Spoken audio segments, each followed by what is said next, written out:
Hi, it's Therese from Lostinpaper and I'm back to colour with you. Today I'm going to be doing some easy Zig Flowers and I'm working on some Bristol smooth cardstock. This is a real heavyweight that's great for watercolouring and great for stamping too because it has a really smooth surface. And I have this stamp from Penny Black called A Moment in Time, and it's a cling rubber stamp and it's quite a large stamp. I do have a bigger block than this, but I was too lazy to get it out, and it does pretty much fit on the block, and I didn't have a problem stamping it even though it was slightly smaller than the block was.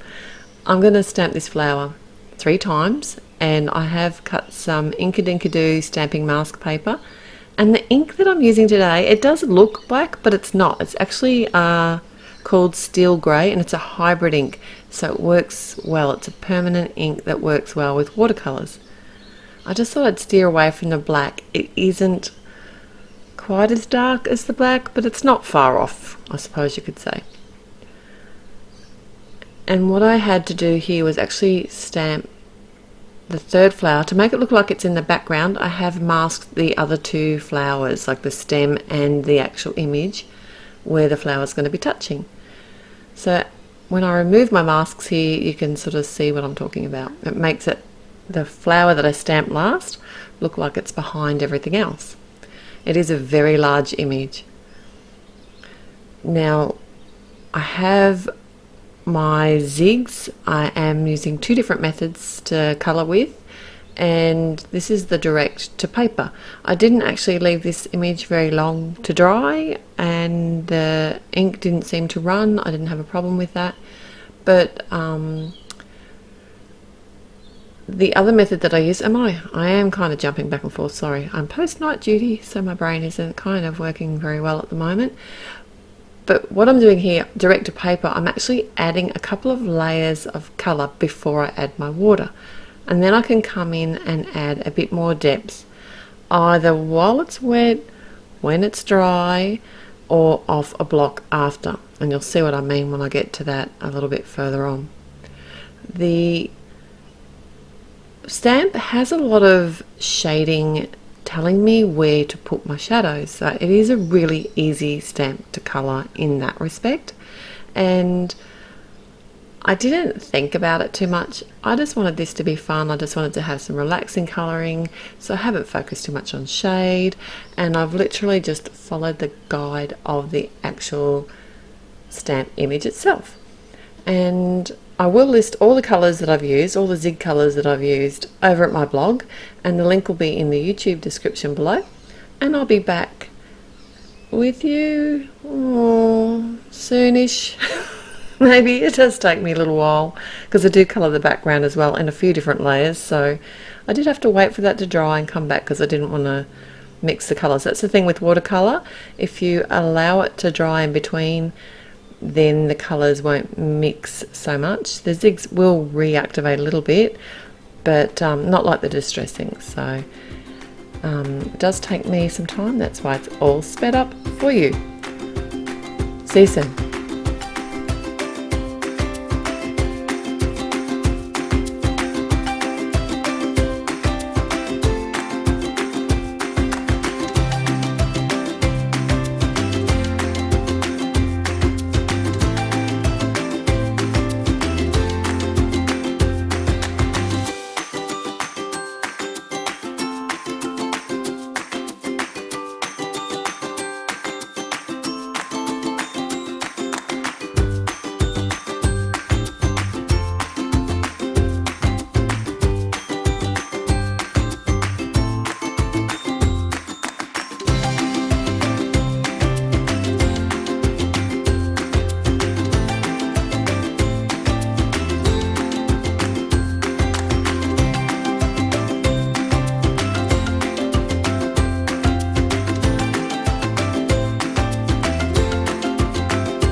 Alright, so my sentiment, I did decide to white heat emboss on the black cardstock.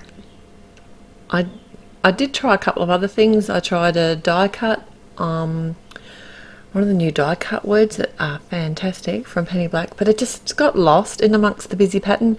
So I went with the tried and true rather than fight it, just go with it, because I know I like the look of it. And you know I like the look of it because I do it all the time. Anyway, so this is from the Kind Words set. Some really pretty sort of panel fonts in this, and then I can just cut it down and I will be able to pop that up on the top of the card. I just want to share with you a little trick that I do. I have this A4 piece of cardstock that I have a window cut out of that's actually the size of my card fronts.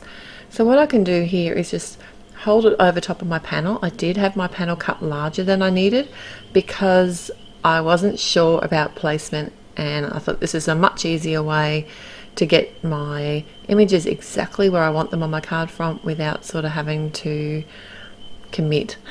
And if I was working on a piece of cardstock that was cut exactly to my card front, I wouldn't have been able to do this, and I could see exactly where I wanted my flowers to be on my card front before I cut it down. And I can just add some adhesive. My ATG gun's run out and I haven't had the energy to refill it. I will, I promise I'll do it soon. And I can just adhere, I've cut that down and adhering that to the front of my card. Twine, now we all remember twine, and I haven't used mine. I kind of use it a little bit differently to this. Normally I would just use it across the top of a card, but it just felt right to add a few layers of twine and a bow here. So, you know, I wasn't going to fight that either. So I do actually adhere a little micro glue dot. I forgot to share that with you here, but under my bow, and it just stops everything from moving around. So when I do fuss and fidget with my bow, I will adhere a micro glue dot behind it, and then I know it's not going to move.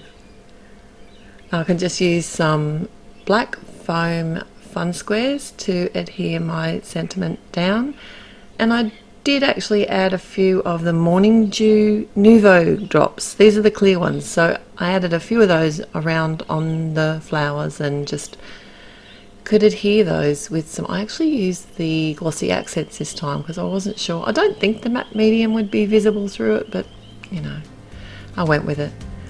Thanks for joining me today. That's my finished card. So till next time, happy paper crafting. Bye.